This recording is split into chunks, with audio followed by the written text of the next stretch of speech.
Hi everyone, it's Joelle and welcome to day 16 of the 28-day Head to Toe Yoga Challenge, where today we're focusing on the SI joint and the pelvis, so right where the legs meet the body. So coming to sit up tall, maybe closing the eyes for a few deep breaths here, in and out through the nose. As we get centered, thanking ourselves for showing up today, continuing our habit of healthy daily movement. And let's open the eyes, come to the back edge of your mat with the knees bent, and we're going to kind of walk ourselves, shuffle ourselves as best we can towards the front end of the mat. And once you arrive, we'll shuffle our way back. Another movement that's probably a little bit harder than it looks, might feel a little bit silly, but a great movement to wake up that whole central area. And we'll do that again. You can keep the knees bent or maybe straighten out the legs and walk yourself all the way forwards to the front edge of the mat.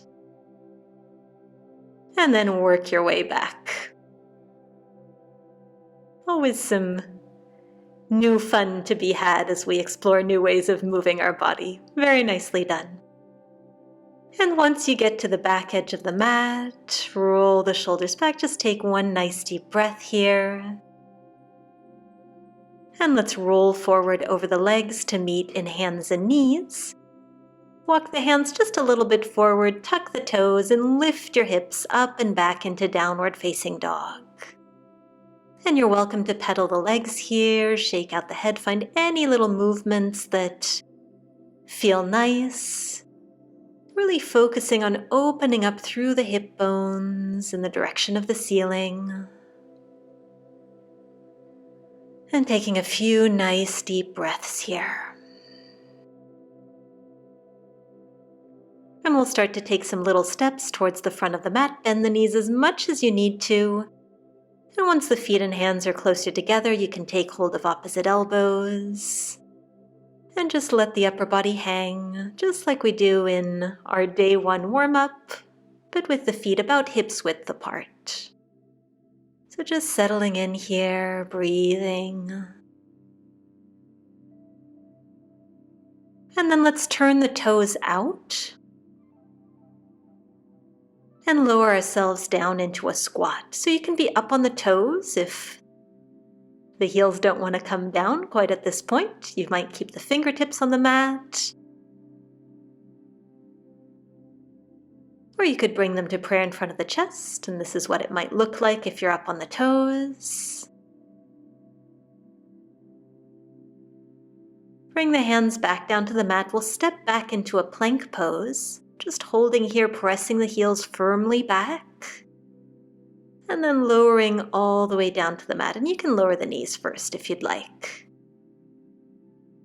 And once you're lying down on your belly, let's rock the hips up one at a time to place the hands underneath. So you're kind of holding onto your hip bones with your hands here. And you can either stay right there or you can squeeze the glutes and lift the legs up off the mat, pointing the toes. So wherever you are, you might notice whether one side feels heavier or higher or lower. Just another interesting thing to observe about the pelvis. As we lower our legs. And we'll come to lie on our back now, so just flipping yourself around like a pancake. Bringing the soles of the feet together and the knees out wide. In this reclined butterfly or reclined cobbler's pose, you might bring the hands back onto the hips, and again, just observe any differences that you might notice, or just any sensations in general as you come back to the breath.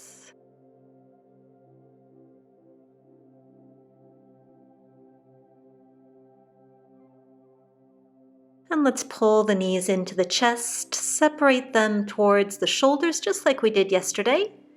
Option to stay right there, or you might grab the soles of the feet and again pull the knees in towards the shoulders.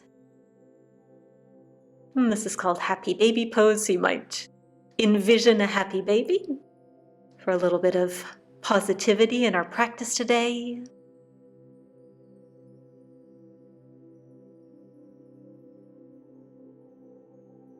And very nice. We'll simply release those feet back to the floor. Widen them closer to the edges of the mat so you can let the knees fall in together. And it might even feel nice in this knock-kneed position to kind of gently rub the inner knees against each other. Just a little bit of motion here, rocking that pelvis up and down. Observing anything that comes up. Another oft forgotten part of the body that we've worked today.